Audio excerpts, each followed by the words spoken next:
Hello and welcome to Just Keep Writing, a podcast for writers. By writers. To keep you writing. I'm Marshall. LP. I'm Brent. I'm Jenna. I'm Sameem. I'm Shingai. And I'm Will. And folks, boy, do we have the fullest house I think we've ever had on this show. I don't know who's talking or what's happening, but we're going to talk Sinners again. And I cannot wait to get back into this. If you listened to last week's episode, we had to just stop because I don't know how many questions we got in, but it wasn't many. We got lots to say about this thing. 2? Was that 2? Okay. So 2 questions in, so we got more to talk about. So we brought as many people in here as possible. So I'm going to turn it over to LP. We have a guest with us tonight, and then he's going to get us going. Go ahead, buddy. I am super excited to introduce Sarah A. Macklin. She is an author. She is a comic book artist, and she is a cartographer of the fantastic.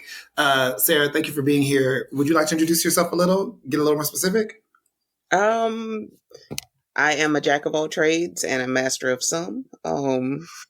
Artist, writer, seamstress. I have never met a pastime that I have not wanted to conquer.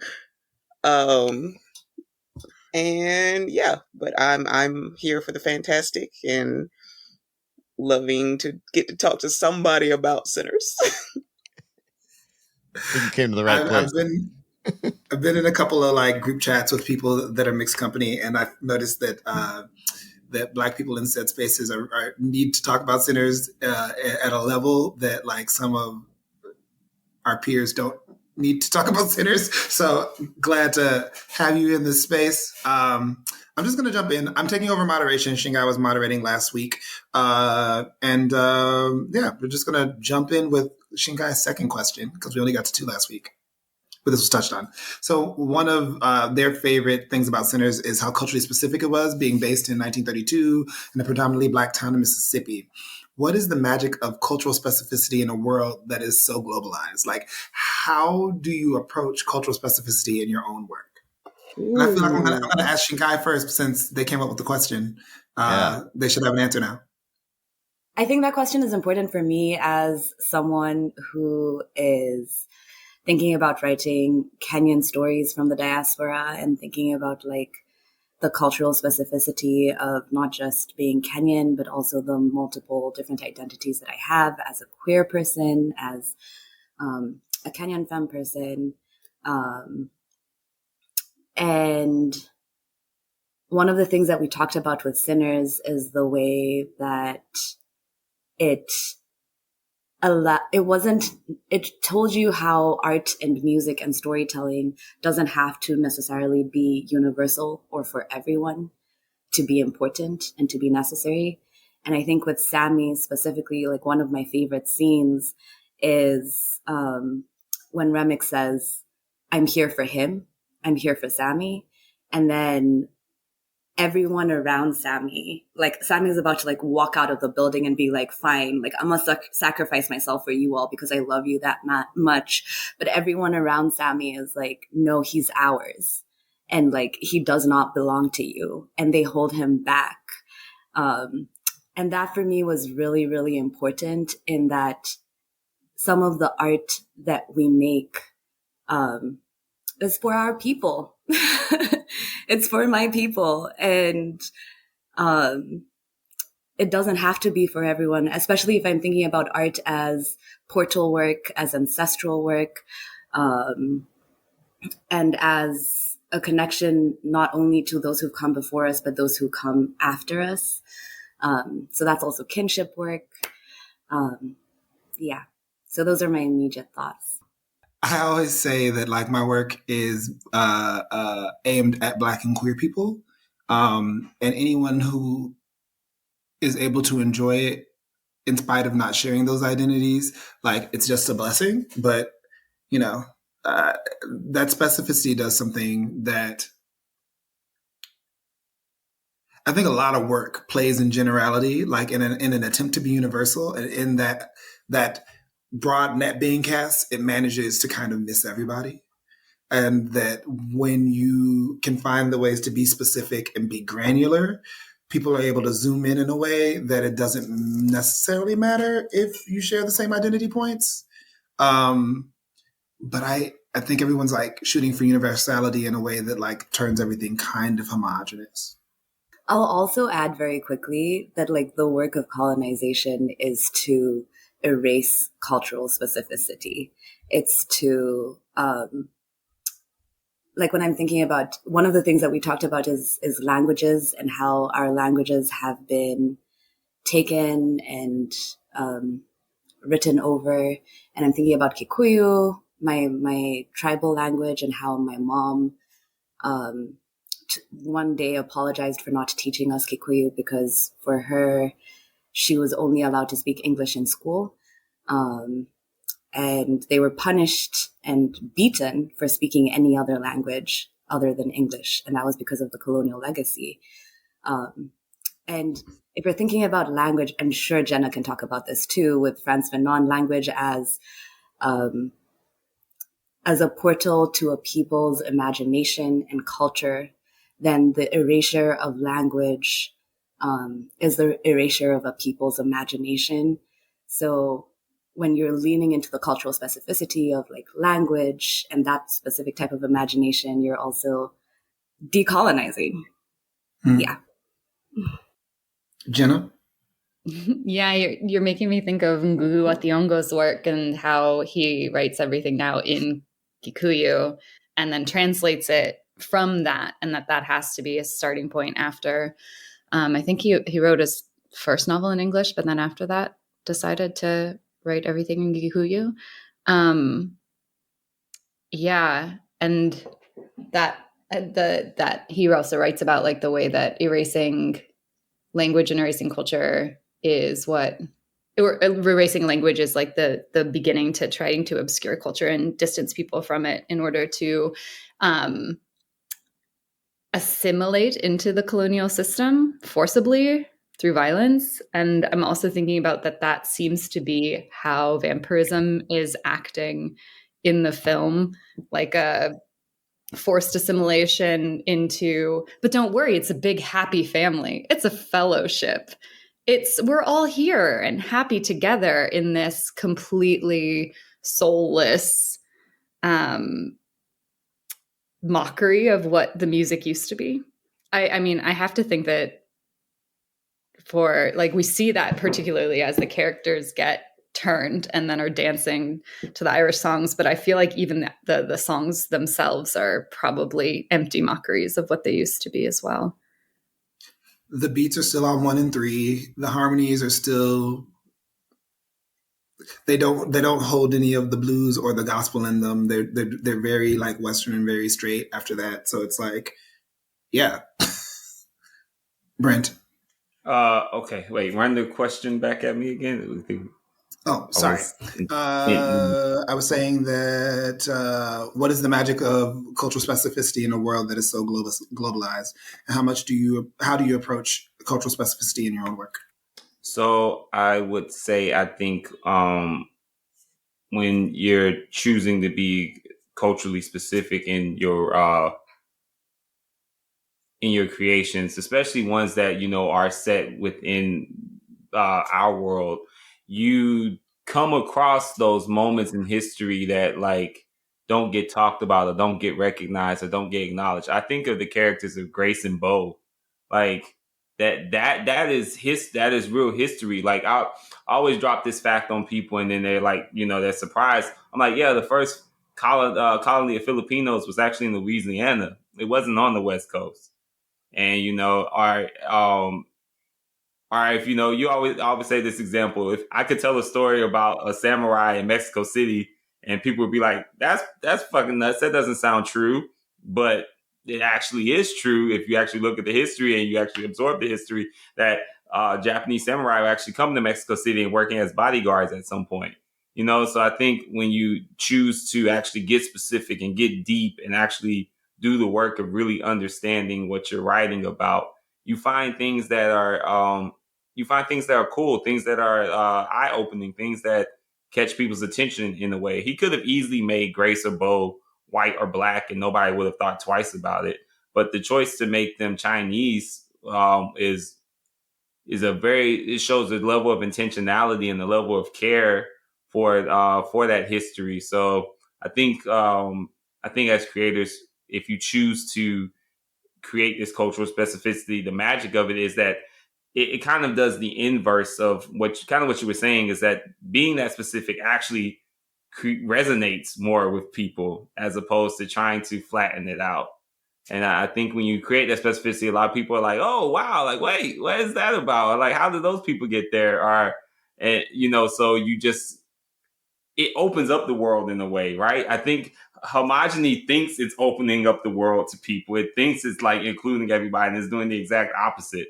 And I think when you're specific, you allow more people, you draw more people in. Yeah, that makes me think about the decolonial mantra of like aiming for a world in which many worlds can coexist as the goal, not universalization, not sameness.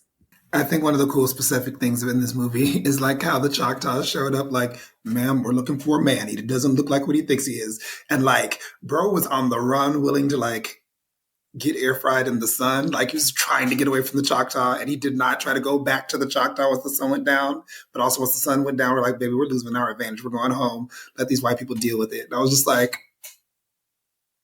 good idea. Well, telling stories, especially in the real world, when you get specific, it lends such richness to it. Because when you try to make it generalized, it's like putting too many spices in a soup. The flavor becomes muddy, or like using way too many colors on a painting. It just turns into a blah. As opposed to when you decide to bear down and get to a specific point, and it makes the perfect mixture.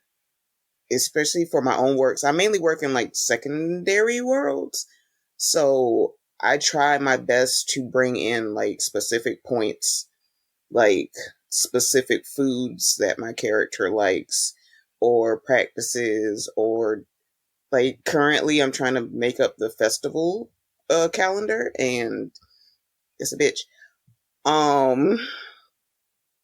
But yeah, it's like you have, being specific gives you this wonderful insight into the characters' lives, as opposed to we're going to make this for everybody, but you end up not making it for anybody.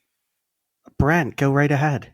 Actually, this made me think about, like, I guess I forgot my own work part, but so I listened to this podcast, World Building for Masochists, and they're really, really good about talking about these, like how culture is so intimately tied to things that we don't think about in terms of like, weather, resources.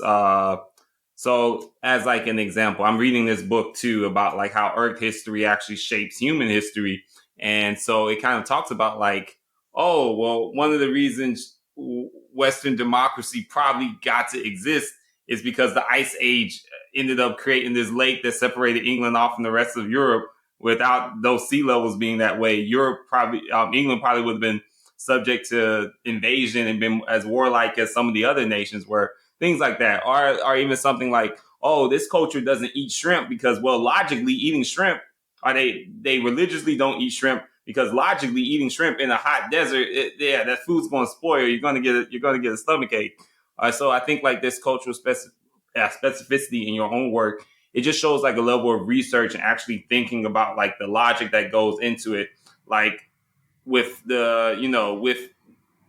I think of like the whole plantation coin thing and how they get into an argument about that. Like that is so culturally specific. Like most people are not going to know about, how these sharecroppers were basically pinned down to only, like, how fucked up is that you work for these people and they give you money that you can only spend with them.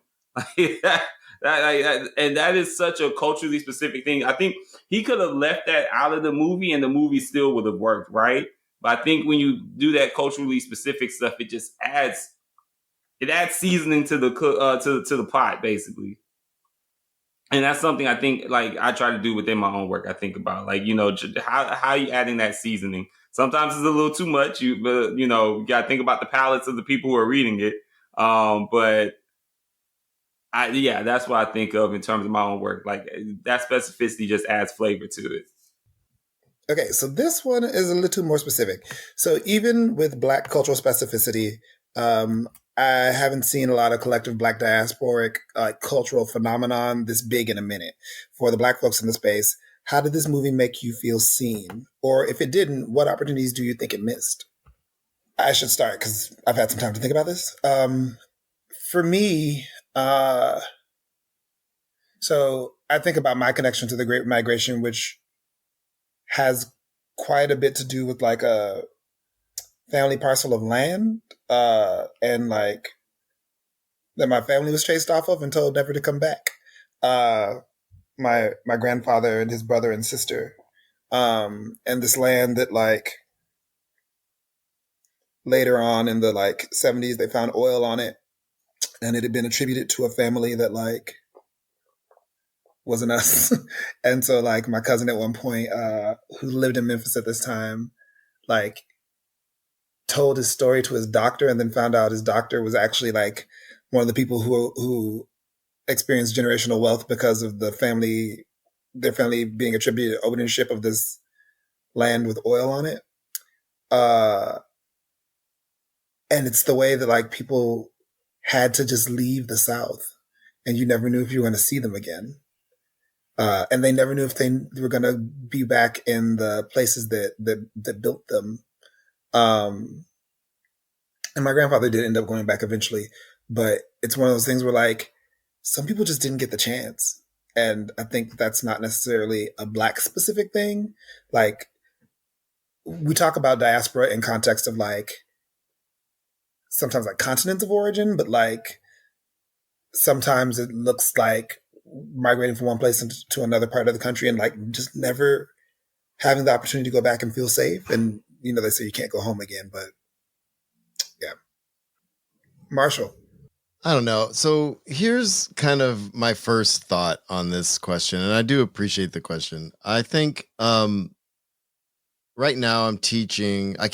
I'm so bogged down. It's May in teaching. So I can't think outside the classroom kind of at the moment. And one of the things I'm teaching ethnic studies to my 10th graders, it's kind of a pilot thing, right? And I'm trying to, and part of my lecture yesterday was like, your voices matter, my voice matters, the stories you want to tell matter, right? If I feel like if I can get these kids to get off their phones in the dumb way and use it for, to express themselves in a way, to get their actual voices out there, that would be awesome, right?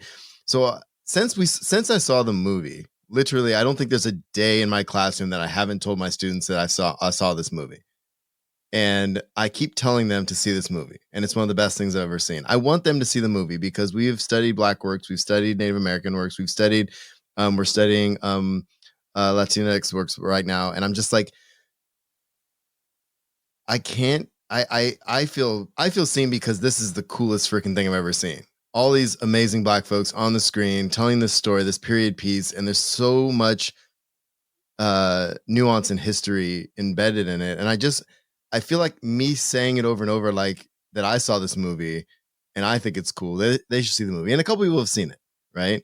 And I guess the only reason I'm saying this in answer to your question is I feel like, I don't know, I keep thinking of the word finally in my head. Like, finally, these big, Black, awesome works are being out there for the masses to see. You know what I mean? And I don't know any other way to answer the question outside of like, I'm just glad it exists. And I'm just like, fine, this is freaking badass. Not to say that this is the first time it's happened, but this is a big, bad way it's happening right now. And I'm really excited about it. And I wish I'd seen it again between our last recording and today. And I failed that. That's all I got for that. Well, busy man. Okay, so two things come up for me. One, Annie, who you all know already that like I'm obsessed with her. Like it's not a secret.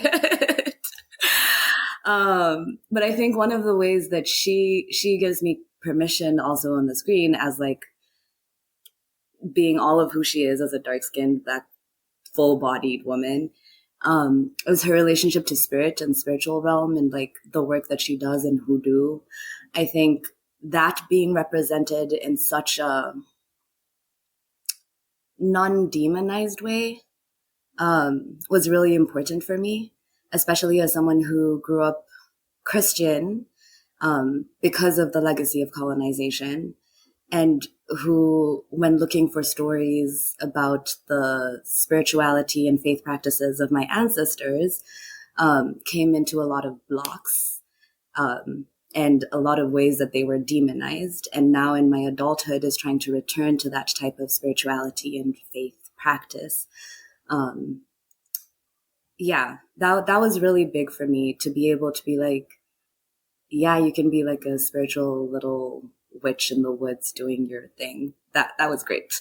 And then the second part was also it's also spiritual, the relationship between art and spirit. Like Sammy using his art as a portal, which I mentioned earlier, was really, really big. And I think that's why that scene was so powerful for so many people.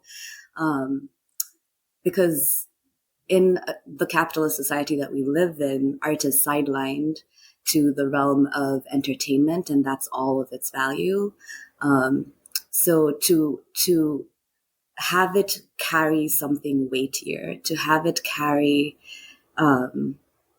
ancestral veneration, but also prophecy,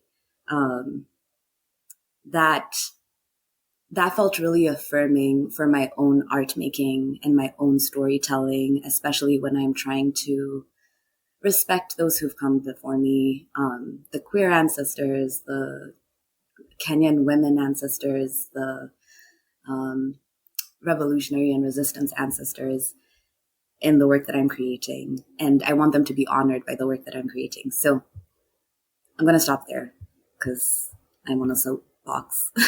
I like your soapbox. Sarah?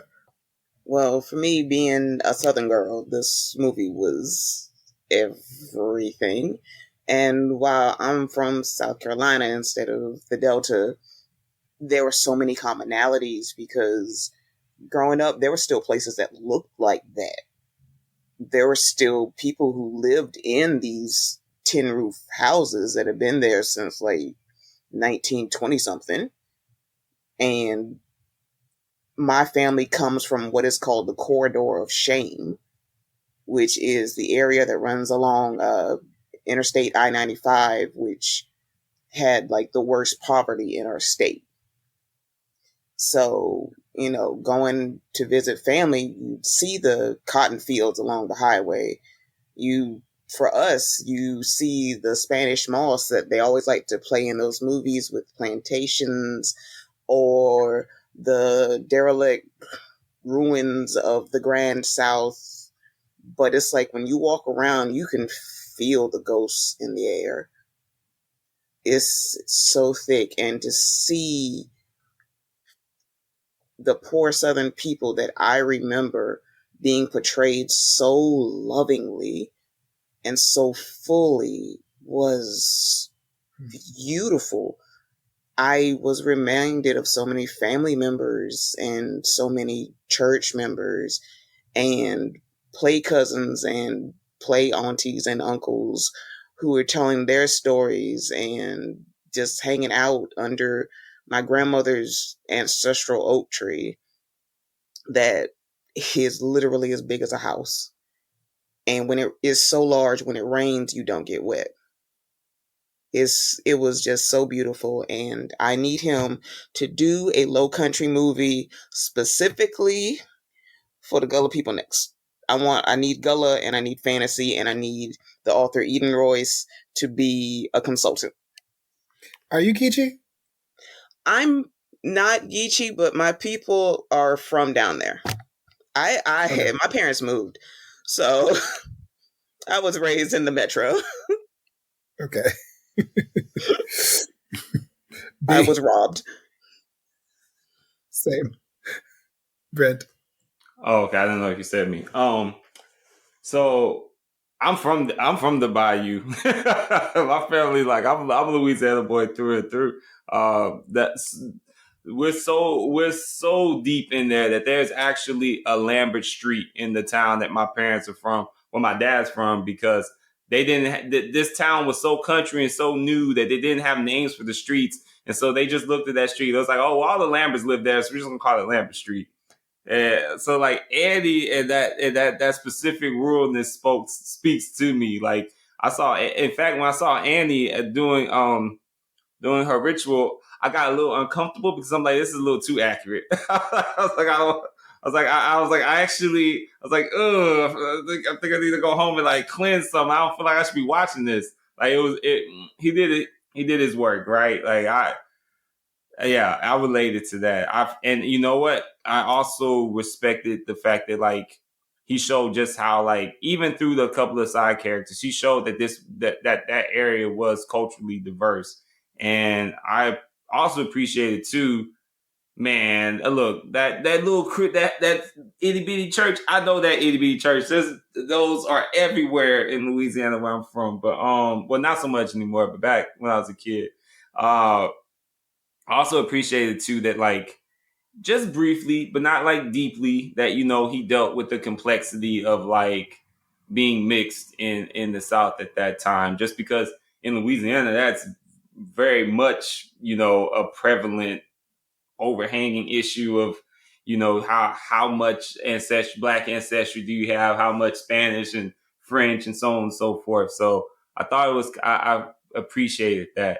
But there's a second part to your question, and I guess it was about like, what do I think was missed?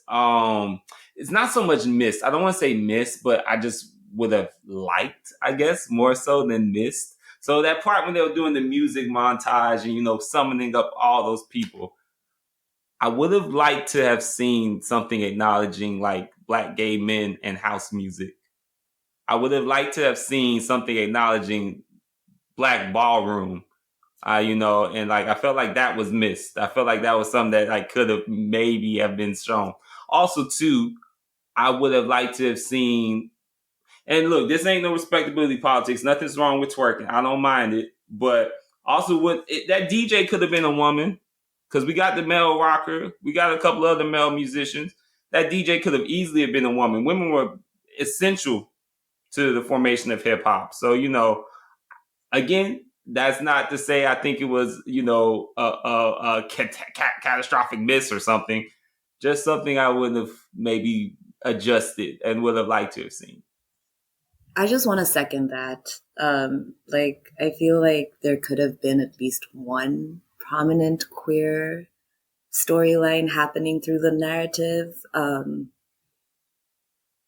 Okay, LP, you have thoughts. Your face is saying a lot. LP, girl, you're on mute again. I know those glasses are needed. You can be heard, my friend. Remick was there the whole time. That was all the queer representation I needed. And people were like, he's not queer coded. I was like, I know. Why does it have to be queer coded? This isn't a Disney movie. Get over yourself. And people were like, well, what do you mean? He wanted Sammy because Sammy would help him touch his ancestors. He couldn't do that because once Sammy is a vampire, he wasn't going to have access to that. And we know from him taking control of those people, he can never clap on the 2 and the 4 or sing some harmonies that were not whatever the fuck that was. He wanted Sammy. He wanted. See, I got a different read on it. I took it as like this man didn't have anything in terms of desire besides for consuming, not necessarily anything sexual, because it felt like, because especially when he told him what he wanted. I want your stories. I want your songs. He didn't say I want you. He was like, I want what you can. I want what you can do, but I don't want you. And I think that's the message too, right? Because that's the quintessential experience of being Black in America. I want what you can do. I like what you can create, but I don't want you. I'll kill you for what you do, but I don't want you. I don't disagree with what you're saying. I don't think they're mutually exclusive. The magic of Sammy, though, is not accessible to him. He can't recreate it. He's not going to see his ancestors, and he's a consummate liar. He lied from the second sentence he had on screen. So he was like, I need to be saved, from the Choctaw. Them engines? He sees the hoods. He's like, yeah, them engines. Like, baby, it's fellowship and kindness. I was like, what's kind about stealing people's lives. Like, they didn't get any choice. You take away their agency. He was like, oh, they colonized me too. I was like, and so you colonized right back. Consummate liar. So yes, I'm not saying that that's not true. I'm also saying he wants you. Yeah, but I think queer audiences deserve a little more than something that subtle. If that's what it is, I think we deserve something a little more upfront. Like I think we've moved past that kind of subtlety. Like that to me, if it's there, I still don't know if I agree, but I'm gonna rock with you and say it is there. I think we as audiences deserve a lot more than that as an offering. Like, I agree with you. We have yet to see. I didn't see Fruitvale, and I don't watch boxing movies. It's a whole thing that I have with Rocky. But I don't know that I've ever seen a queer character in like an overtly queer character, except for I guess the last Black Panther movie, and a Ryan Coogler movie. Also, vampires are so sapphic, right? Like, there's a history of big sapphism. Vampires have the capacity to be really queer, because most of the time we think about vampires, we think about someone biting someone on the neck, and there's like an intimacy there. And so when the sapphic aspect, Carmilla, the first vampire story, like perfectly makes sense. And Interview with the Vampire only started trying to, like, the books did it, the first movie didn't, the current series plays with it as well. But like, we definitely don't see enough faggots as vampires, though. Well, yeah, and even something like, and I'm thinking again of the music montage. If he had just shown Ma Rainey, I would have been happy. Like, this was a queer woman who is like foundational to the music that the very movie was showing. So I wasn't asking for a lot. Just give me a little something. But again, nothing, like we've already said it, nothing can be everything for everyone. So that's not to say that, like, I think it's a catastrophic miss. It's just something I would have liked to have seen. I hear it. I do want to circle back and acknowledge something that Sarah said earlier about play cousins. Because there was a thing in the movie where Sammy is talking to Pearline, talking about smoking stacks. Like, oh, they're my cousins. Like, yo, play cousins? Nah, we blood. Like, she's like, they father was my father, big brother. And I was like, like, how do you explain play cousins to people who don't like that was such a real moment for me. And I was like, because my play brother is technically my cousin. I was like, oh, I love it. But you can't explain that to people. That's such like in continuity Black experience. That's just like, oh yeah, the play cousin. And like, I haven't heard very many people talk about that, and it cracks me up. So another thing that Shingai loves in the movie is the conversation happening around solidarity, or the lack thereof. How did the racial interactions between the characters reflect or subvert the racial histories of our reality? I'm going to go to Sameem, because I feel like we talked about this the other day. I think I need to process that a little bit. Want me to read it again? Sure. How did the racial interactions between the characters reflect or subvert the racial histories of our reality? Especially thinking about solidarity. I don't know. I feel like, I don't know how much it did subvert it. I think it was like a surfacing of some stuff, but I don't know how much was subverted. And this might be more like me not fully understanding or having fully gotten a read on some stuff yet. And maybe I need to watch it again. But I feel like there was like a important like representation, like Brent was saying earlier, that like, yeah, these places were more diverse than people realized, and were more complicated than people realized, or I shouldn't say people, certain people realized, and at the same time, I don't know, it did make me wonder if there was more complexities that could have been surfaced. It did sort of feel like, and we had a long debate about this in the chat, but I was really curious about the choice to have Grace be the one who invites the vampires in. And I don't know if that was saying something about allyship and where it fails, or if it was just, it made sense for this character in this moment to have that happen. Because I think either could be true. But if it's the first one, I think it's a really interesting critique on like the failures of allyship, and where there is like legitimate historical like mistrust between communities, and where there's still work to be done. So I actually like. Oh, I know people give great shit for what she did, but like, I kind of get it, and I kind of think it shows. To me, at least, it shows some of the selfishness of the characters that were remaining behind. Because yes, these vampires could very well go into their community and wreck shop and take out their families, their friends, their kids. So I mean, I think a lot of people, I've seen some critiques of like her being selfish or her being like, you know, like not down for the cause. And I'm like, yo, I feel like she was the one that actually was thinking about community in that moment. Like, yo, our friends and family they got danger and they don't even know it's coming. Like, we're the ones that can actually do something in this moment and try to fight back. And yeah, she probably shouldn't have yelled it like that, but also they weren't doing a really good job of calming this lady down in the moment. Like, she just got told this man's about to take his posse to go eat up her kid. Like, telling her, oh, just wait till the morning. Like, that didn't feel like the best advice in the moment to give her. Especially like there was a like psychological attack on her. Like, her husband walks up, baby, let's go to the car. And then that man comes up and speaks about her nether regions in Chinese and then threatens her child. And like, it was motivated. Like, I don't know, people, I feel sometimes like people are putting contemporary Black American Asian relations onto this movie and not like dealing with the cultural context of the movie sometimes. But I can circle back to that. Sameem? Yeah, I was just going to say, I don't disagree. I think it made a lot of sense for the character in the moment. I feel like she was right in everything she was saying. But I think it was the movement and making that decision, whereas everyone else was trying to act in community, that was distinct. And I'm not saying I wouldn't have done the same thing if someone like came after my kid or threatened to come after my kid that way. And that sort of goes back to what LP was just saying. Like, it is really interesting. And I think also really good. I don't know.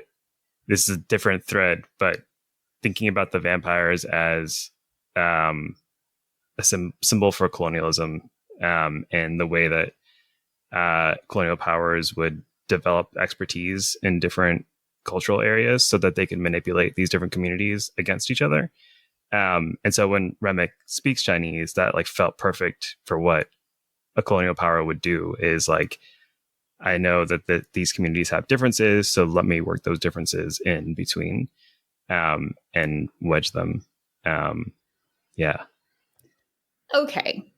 That part I get, but I do have feelings about it being explicitly sexual in that way. I guess I have a little bit of feelings about all of the women main characters being connected to men in sexual relationships as like the way that women get to be people in this movie, in part. Like, Annie, I am here for, and she is badass. And also, like, I don't know. I think she could have stood alone. And I know, Shingai, you think that the sex scene's real hot. And my demisexual heart is like, I don't know, like that is not enough relational work for this to be sexy for me. And then I'm thinking about like, why is it intimate sexual language that is taken over and used against Grace? Like, I'm just wondering about the writing in relation to the women here more than I am the characters themselves as people, but like how they're constructed as characters. And then, you know, Perline is like obviously sexual object of desire from the beginning. And then she's an amazing singer, but we don't get like, that's not how she's defined, I guess, initially. And so I don't know, I'm interested if anybody else has feelings on that, but I have taken us away from the question itself, which was on the racial ways that things are subverted or like reflected on. But yeah, I have feelings about like why Grace is talked to like that.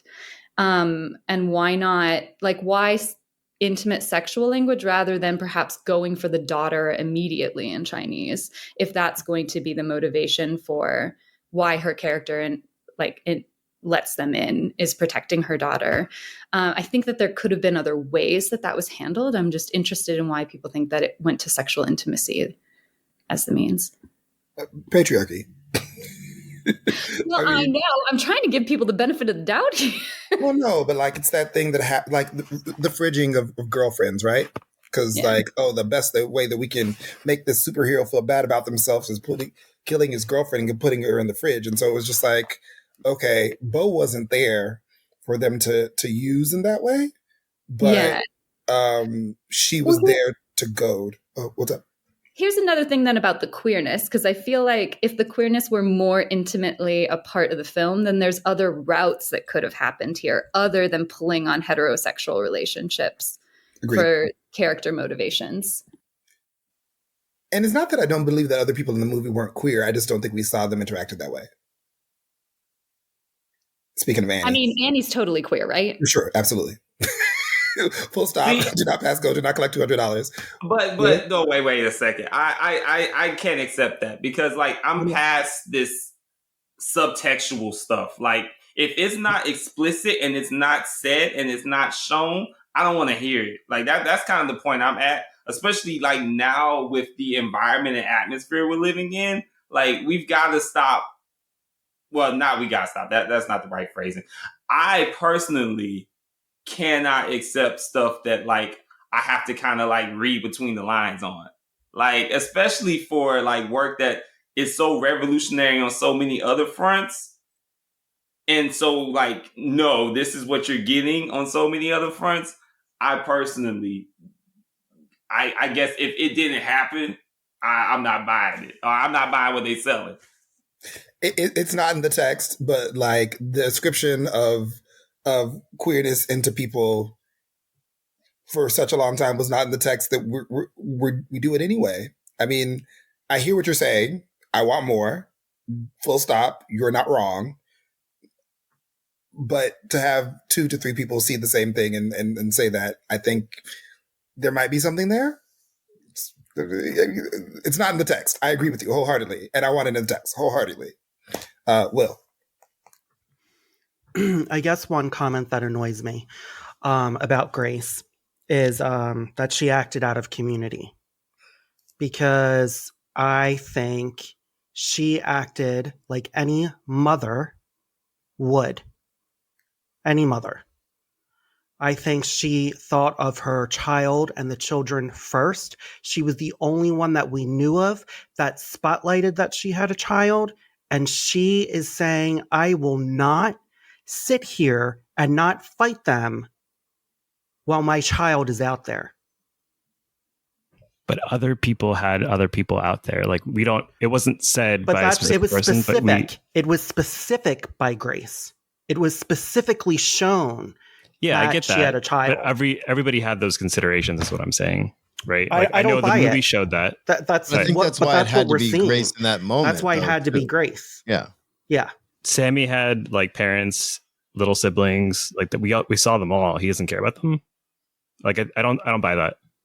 I disagree with that. I think Grace was really thinking of a larger impact of children, more so than anyone else. Her husband was already dead. She didn't want that to happen again. And then sometimes our motivations as a group are self-involved, are our own instinctual. And I feel like Grace was saying, I need to react as protecting everyone else. That's just that. And it's not just what Sameem said. It's like a conversation that I've seen online over and over again. And I just think she really was reacting like, I don't want my child or any child to be dead from this or into this. B? Oh, yeah. So I guess to bring it back to like what I think it was may have subverted a little bit is, and I don't know if this was intentional on his part, but he definitely, I felt like, played a little bit against the whole tragic mulatto story with Mary. Because typically in those stories, they do marry the white man and they do accept that, you know, oh, I get this privilege and tragically I can't be with my community. And she was like, no, fuck that. I want my black man and I'm coming back for him. And I'm going to, you know, and I want this to work and we're going to be together and we're going to, and, you know, like, I like that, I guess, because that's family history for me right there. Like there's multiple instances of this in my family where someone who was either mixed or of, you know, of another race decided like, I'm fighting for this person I'm with and I don't care what the societal expectations around me stay. I mean, I exist for that reason. Like I exist because my great-great-grandfather in France decided he was going to marry his black secretary and he didn't care if his family disowned him and he got tossed across the ocean for it. So like, you know, I appreciated seeing that. And I think that reflected a real reality that like was going on in the South at that time. People were having to risk it all to be with one another. Like they were literally risking like, you know, life and death to choose to be with one another and to kind of like have that relationship, try to kindle that love. And I also appreciate it too, just like I think this reflects it in the realities in a different way than I think a lot of people, the tenderness that that Smoke had for Annie, I think is something that like that's a reality, but you don't see enough of it, especially with like black men that are characterized this way with that kind of like that stoic strength. And also not just the tenderness he had for her, but the tenderness he had for a woman of her body type and her skin color and her, you know, cultural practice. Those kind of women in modern stories and the way they get written now, they don't get that.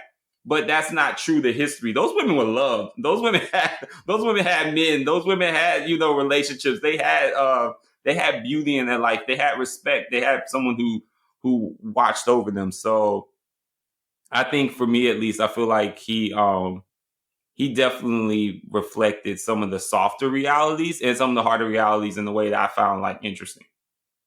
It's interesting because I was just thinking about Vogel's text, which is like the seminal text for Black images in film, and this film represents three of them: in the brutal black buck, the tragic mulatto, and the mammy. And in everyone that it represented, it subverted almost to like 160 degrees, where the idea that Annie isn't just everybody's mama. She is the person that someone loves. And like, she is the person that people think of as family and they would sacrifice for her. Mary, who I think gets a really bad rep because Mary's like, I'm trying to be here for my man. And she's like, by hook or by crook, I don't give a damn about this white man, fuck a husband. She's like, I'm here for Stack. And I said what I said with my whole black ass chest. And then the last one, mulatto. Oh, the brutal black buck. We got Smoke and Stack, who, while their sexual prowess showed up throughout the movie, they cared about people. They were culture workers. They curated a space that was for Black people to gamble, to dance, to sing, to play music, to listen to music, and grind, you know, and like no one else was trying to curate that space, it seemed, or at least not at the level they were. They were ready to pay everybody to do all the things. And they risked everything to make that space. Yeah. And I love that. And I guess the conversation there though is like, I would love to add to the other archetypes of the pickaninny and the coon, the Tom rather. And I'm cool with not talking about those, but I think it might be time to add the idea of the spiritual artist in the way of Annie's culture work as a hoodoo worker, Sammy's work as a transcendent musician, as well as Slim's. Shingai. Yeah. Okay. So the love thing, the intimacies, I think for me, when it comes to the point that Jenna made earlier about like the sexualities and the way the women are tied to men in a very sexual way, like that's true. And also when I think about the history of Black film and representation of like Black love, there are very few things that come to mind where the woman's pleasure is centered. And that's something that I did see done intentionally in this film with like all of the women lovers. Like the conversation that Sammy has with Stack about eating a woman out. Y'all, that conversation was so important. And then like it actually happens later on in the movie. And for me, that was like, if my brothers are gonna be heterosexual, God forbid, like I want them to watch that shit. I want them to know that this is like, you need to center a woman's pleasure.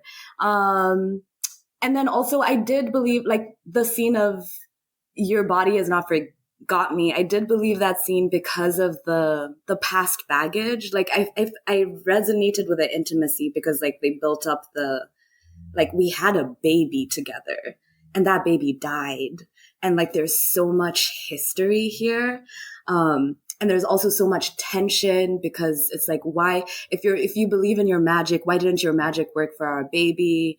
And I can see how that tension breaks with physical intimacy.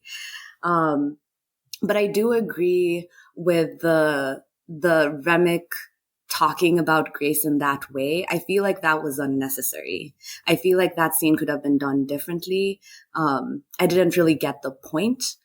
The point was to be like, oh, he was in Grace's head, but like it could have been done in a different way that wasn't as violent. That said, there was something well said about Grace being a mother.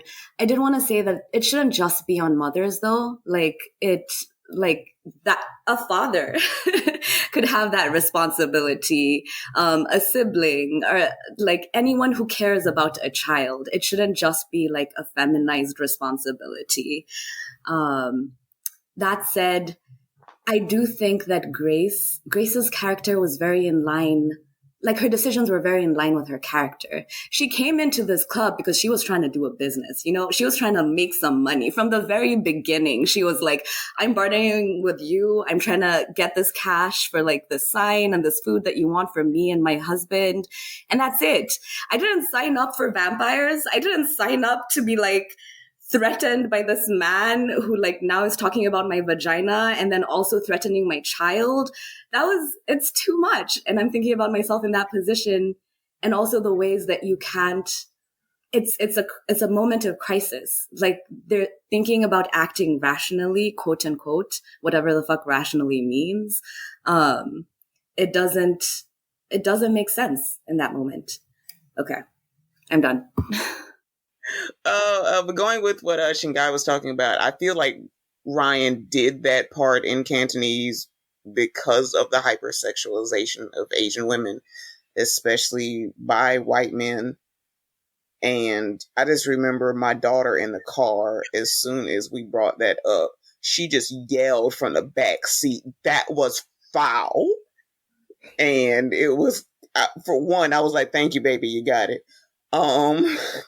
But it was like, personally, I would have crashed out right then.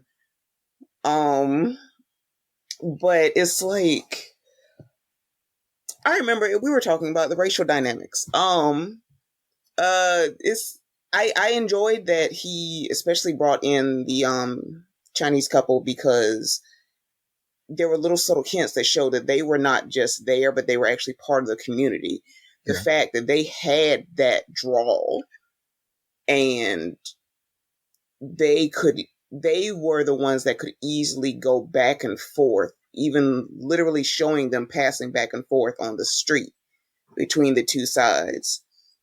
But the way they spoke so familiarly, it's late, with the twins was great because you'll see in small towns, you may have people from different cultures and such, but, you know, even dealing with white folks, I'd rather deal with the Southern racism than Northern racism because, for me, at least in the South, we can still spend money.